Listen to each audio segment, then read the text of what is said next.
హైదరాబాద్ నగరాన్ని కాలుష్య రహిత నగరంగా మార్చుతున్నామని తెలిపారు ముఖ్యమంత్రి రేవంత్ రెడ్డి. అందుకోసం సిటీ లోపల ఉండే పరిశ్రమలను సిటీ బయటకు పంపాల్సిన అవసరం ఉందన్నారు.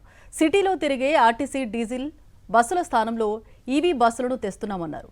ఈవీ వాహనాలకు తెలంగాణ ప్రభుత్వం ఎలాంటి ట్యాక్స్ వసూలు చేయడం లేదన్నారు సీఎం రేవంత్ రెడ్డి. నగరంలో మెట్రో విస్తరణ చేసుకోవాల్సిన అవసరం ఉన్నది. నగరంలో 3000 ఆర్టీసీ బస్సులు ఈరోజు డీజిల్ ఇంధనం ద్వారా నడుస్తున్నాయి. ఈ 3000 ఆర్టీసీ బస్సులను నగరం బయటికి తరలించి 3000 ఆర్టీసీ బస్సులను ఈవీ వెహికల్స్గా మార్చడానికి ఈరోజు రాష్ట్ర ప్రభుత్వం ప్రణాళికలు సిద్ధం చేసింది. హైదరాబాదు నగరంలో 2 లక్షల ఆటోలు ఈరోజు డీజిల్ మీద ఆధారపడి నడుస్తున్నాయి.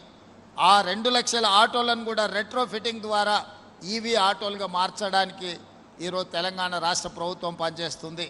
తెలంగాణ రాష్ట్రంలో కాలుష్యాన్ని తగ్గించడానికి రాష్ట్ర ప్రభుత్వం ఆదాయాన్ని కోల్పోయి తెలంగాణ రాష్ట్రంలో ఎవరు ఈవీ వెహికల్ కొనుక్కున్నా జీరో ట్యాక్స్, అసలు వాహనాల రిజిస్ట్రేషన్కి ఎలాంటి పన్నులు లేకుండా జీరో ట్యాక్స్ ఈరోజు ఈవీ వెహికల్స్ కొనుక్కోవడానికి అనుమతించినాం. ప్రతి సంవత్సరం 1500 కోట్ల రూపాయలు రాష్ట్ర ప్రభుత్వం ఆదాయాన్ని కోల్పోతుంది.